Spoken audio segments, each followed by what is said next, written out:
हर हर महादेव प्रिय दर्शकों। कठिन समय में समझदार व्यक्ति रास्ता ढूंढता है, रास्ता खोज लेता है और वहीं पर कमजोर व्यक्ति बहाना। लेकिन धनु राशि की जहां तक मैं बात करूं, ये बहाना ढूंढने वालों में से नहीं है। ये बड़े मजबूत होते हैं, बड़े समझदार होते हैं, क्योंकि इनके राशि के जो स्वामी होते हैं वो गुरुदेव होते हैं। गुरुदेव स्वयं ज्ञानी हैं। तो आप भले अज्ञानी कैसे हो सकते हैं? समझदार हैं आप। तो रास्ता ढूंढना है। कठिन समय निकल रहा है, खासकर 12 तारीख से ही। 12 जनवरी 2025 से लेकर 31 जनवरी 2025 के बीच की हम बात करेंगे। नक्षत्र आधारित ज्योतिष गणना की बात होगी। उससे पहले थोड़े बहुत ग्रह गोचर के हिसाब से क्या कुछ होने वाला है, ये समझाता हूँ, फिर नक्षत्र में प्रवेश करता हूँ। सबसे पहले तो आपके राशि के आपके जो भाग्य हैं, भाग्य कौन है आपका? सूर्य। ये सूर्य जो हैं, ये 14 तारीख से लेकर के उत्तरायण हो रहे हैं, यानी कि सूर्य उत्तरी गोलार्ध में प्रवेश करेंगे। जैसे ही उत्तरी गोलार्ध में जाएँगे, दिन बड़े हो जाएँगे, रातें छोटी हो जाएँगी। शुभ कार्य सारे शुरू हो जाते हैं, जितने भी धर्म, कर्म, तप, पुण्य के काम करने हैं, इस दौरान आप कर लीजिए, आपको शुभता मिलेगी।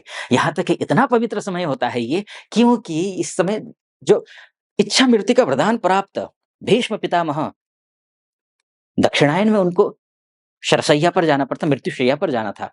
लेकिन उन्होंने इच्छा मृत्यु का वरदान था ना, इसलिए उन्होंने स्वर्ग जाने के लिए उत्तरायण को चयन किया। यानी कि अपने प्राण कब त्यागे? जब उत्तरायण हुआ। तो ये इतना महत्वपूर्ण समय शुरू हो रहा है, आप समझ लीजिए सारे काम आपके उत्तरोत्तर वृद्धि होते जा रहे हैं। आपके भाग्य उत्तरोत्तर वृद्धि होगा, भाग्य में वृद्धि होगा, क्योंकि आप भाग्य सूर्य ही हैं और इसके मुख्य कारण उत्तरायण होने के सूर्य ही हैं। तो सूर्य भाग्य होने के कारण आपको करना क्या है? सूर्योदय से पहले उठना है। ये बात तो आप गाँठ बाँध लीजिए।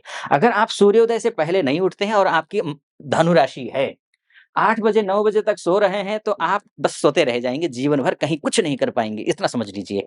सूर्य के उठने से पहले आपको स्वयं को उठ जाना है, तभी आपका भाग्य जागृत होगा, अन्यथा भाग्य आपका भी सोता रहेगा। इतना आप समझ लीजिए, ठीक है जी? बात चूँकि इन 20 दिनों की होगी, 12 तारीख से लेकर के, तो देखिए, अब यहाँ पर क्या है कि बुध क्या है आपके सोर्स ऑफ बुध मान के, सम्मान के, पद के, प्रतिष्ठा के ग्रह है, बिज़नेस के ग्रह है, बुद्धि के ग्रह है, विवेक के ग्रह है, दाम्पत्य जीवन के ग्रह हैं, व्यवसाय के ग्रह हैं, आपके पत्नी या पति के ग्रह हैं, आपका विवाह करवाने वाला कोई ग्रह है, तो कौन है? बुध है। गुरु शुक्र तो सबके लिए करवाते हैं, सबके लिए मायने 12 राशियों के लिए मायने रखते हैं। लेकिन के लिए पति या पत्नी कारक ग्रह या विवाह कारक ग्रह बुध है। अब बुध इतने महत्वपूर्ण है, तो ये सीधा 24 तारीख तक ये यहीं पर दृष्टि डालेंगे। यानी कि विवाह की कहीं कोई बातचीत चल रही हो तो वो संपन्न होगी। बिज़नेस के लिए डील की बातचीत चल रही है तो बिज़नेस डील पक्का कर लेंगे। कोई नया स्टार्टअप करने जा रहे हैं तो सफलता मिल जाएगी आपको, अभी से मेरी शुभकामना। कहीं इंटरव्यू कॉल नहीं आ रहे तो इंटरव्यू कॉल आ जाएगी। कहीं कुछ परिवर्तन करने की सोच रहे हैं, जॉब चेंज करने की सोच रहे हैं, एक व्यक्ति काम कर के थक चुके हैं, चलो दूसरा जॉब चेंज कर लेते हैं, या फिर कहीं कोई परेशानी आ रही है जॉब में, चेंज करने के लिए अप्लाई किया हुआ है, कॉल नहीं आ रही थी, कॉल आ जाएगी। कॉल आ चुकी है, इंटरव्यू देना जाना है तो इंटरव्यू देंगे, बहुत बढ़िया तरीके से क्लियर कर लेंगे, निश्चिंत रहें। बुध अच्छा है, बहुत अच्छा है। आपकी राशि में ही बैठे हुए हैं और सीधा 7th हाउस को देख रहे हैं। दाम्पत्य जीवन में कहीं कोई प्रॉब्लम आ रही है तो वो भी सॉर्ट आउट हो जाएगी। ये भी अच्छी अच्छी बात है। यहाँ पर ये ठीक दिखाई दे रहा है। बुध के माध्यम से तो अच्छा ही अच्छा है। 24 तारीख के बाद फिर ये यहाँ जाएँगे, तो यानी कि 12 तारीख से लेकर के ही आएँ यहीं पर हैं। 12 से पहले से ही यहीं हैं, यहीं 24 तारीख को यहाँ जाएँगे। बुधादित्य नामक राजयोग बना देंगे, धन-धान्य से परिपूर्ण कर देंगे। धन-धान्य से परिपूर्ण कर देंगे। आपका पारिवारिक अगर कहीं कोई समस्या हो, कुटुंब में समस्या हो, वो कौटुंबिक समस्या भी खत्म होगी, तो ये अच्छी स्थिति है। बात नक्षत्र की भी तो करनी है ना, विशेषकर तो नक्षत्र पर जोर है मेरा। नक्षत्र में सोर्स ऑफ इनकम को देख लेते हैं हम कि सोर्स ऑफ इनकम क्या है? सोर्स ऑफ इनकम का जो ग्रह है, यानी कि लाभेश, लाभेश किस चीज़ में? न केवल पैसे में, पैसे का केवल लाभ नहीं, स्वास्थ्य लाभ की भी बात करेंगे हम।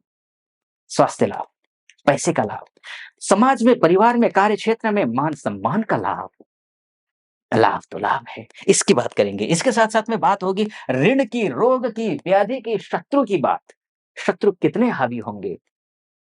ऋण कितना लगेगा? चढ़ेगा ऋण या उतारेंगे ऋण? तो इनकी बात करेंगे। शत्रु, इन सब की बात करेंगे। तो आपको 17 जनवरी से लेकर के सोर्स ऑफ इनकम में वृद्धि होती हुई दिखाई दे रही है, क्योंकि आपकी राशि में ही, राशि के जो स्वामी हैं, वो गुरुदेव के नक्षत्र में जाकर के शुक्र बैठेंगे। शुक्र मतलब आपके सोर्स ऑफ इनकम के ग्रह, शुक्र लाभेश, शुक्र ऋण रोग व्याधि शत्रु इत्यादि का ग्रह। ये जब गुरु के नक्षत्र में जाकर के अर्थात पूर्वा भाद्रपदा नक्षत्र में जाकर के बैठेंगे, पूर्वा भाद्रपदा नक्षत्र गुरु का है, तो गुरु और शुक्र दोनों मिलकर के आपको रिजल्ट देंगे और अद्भुत देंगे, शानदार देंगे। क्या-क्या देंगे? स्वास्थ्य लाभ, घर खरीदना चाहें, घर खरीदने का योग, प्रॉपर्टी खरीदने के योग, इष्ट मित्र नाते रिश्तेदारों से रिश्ते अच्छे, ये सारी चीज़ करेंगे। धर्म कर्म में आप शामिल होंगे, धर्म कर्म के साथ-साथ में बैलेंस बनाएँगे। आध्यात्मिकता प्लस भौतिकता। पैसे भी हैं, संस्कार भी हैं, सरस्वती जी भी हैं, तो लक्ष्मी जी भी हैं। यानी कि विद्या भी है और धन भी है। ये सब ज्ञान भी है, गुरु भी हैं, शुक्र भी हैं। अर्थात लग्ज़री लाइफ़ भी है, आध्यात्मिक लाइफ़ भी। ये सारी चीज़ें होती हुई दिखाई दे रही हैं। ख़ैर आगे बढ़ूँ, उससे पहले एक निवेदन आपसे करना चाहूँगा। यहाँ तक आप पहुँचे हैं और सटीक लगा मेरा ये विश्लेषण आपको, तो चैनल को सब्सक्राइब कर दीजिएगा, वीडियो को लाइक और कमेंट बॉक्स में जाकर के महादेव का भक्त हूँ, कृपा आप पर भी बनी रहे ऐसी मेरी कामना। हर हर महादेव 5 बार, 11 बार, 21 बार जो भी श्रद्धा बने लिख दीजिएगा।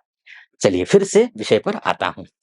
तो अब जो है शुक्र की बात होगी, शुक्र बहुत अच्छी स्थिति में है 17 तारीख से लेकर के इसके बाद जाकर के आपका जो है देखिए एक बात और मैं कहना चाहूँगा, आपका जो द्वादशेश है वो मंगल है, द्वादशेश मंगल और पंचमेश भी बनता है। यानी कि आप अगर किसी रिलेशनशिप में हैं एजुकेशन विद्यार्थी हैं या फिर कहीं कोई संतान का प्लान कर रहे हैं या फिर आपकी संतान है, कहीं कुछ एग्ज़ाम की तैयारी कर रही है या कहीं बाहर रहती है, तो उनके लिए क्या स्थिति है?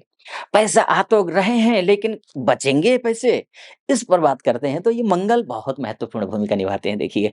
और मंगल जो है ना, ये वैसे तो 21 जनवरी तक एक ही नीच के ही रहेंगे, यानी कि कर्क राशि में ही रहेंगे, नीच के हैं, अच्छे नहीं हैं। लेकिन नक्षत्र आधारित ज्योतिष की बात करें ना, तो पुष्य नक्षत्र तक 12 तारीख तक है।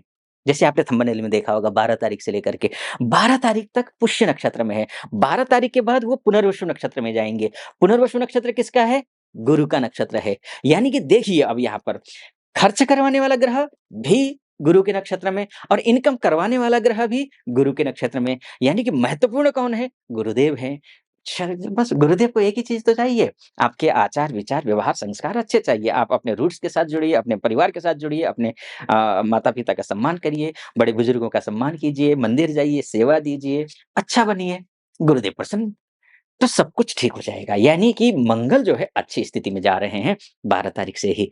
तो ये क्या-क्या मिलेगा आपको ये आप समझ लीजिए। विदेश में अगर रहते हैं, कई बहुत सारी हमारी माताएँ-बहनें, भाई-बंधु रहते हैं, एमएनसी में काम करते हों, विदेश जाना चाहते हों, किसी भी वीज़ा के तहत हो, तो उन सभी के लिए ये जो स्थिति है अभी, ये अच्छी है, बहुत बढ़िया स्थिति है इनके लिए। ख़ास 14 जनवरी से गुरु के नक्षत्र में जाते ही क्या होगा आपकी राशि के स्वामी के नक्षत्र में होंगे, तो घर खरीदने में बल मिलेगा। कहीं से पैसे का इंतज़ाम कर रहे हैं, ऋण उतारना है, ऋण उतारने के लिए पैसे के इंतज़ाम हो जाएँगे। ये सारा कुछ होता हुआ दिखाई दे रहा है। चूँकि ये मोटा-मोटी तौर पर मैंने आपको बताने की कोशिश की है कि ये ग्रह इस राशि, इस नक्षत्र में जाएगा, तो ये फल मिलेगा।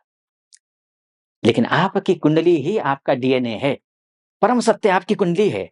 अगर आप कुंडली अपना दिखाना चाहते हैं, महिला हो या पुरुष हो, विदेश में रहते हों या स्वदेश में रहते हों, कहीं भी रहते हों, इस नंबर पे कॉल कीजिए या फिर व्हाट्सएप कीजिए।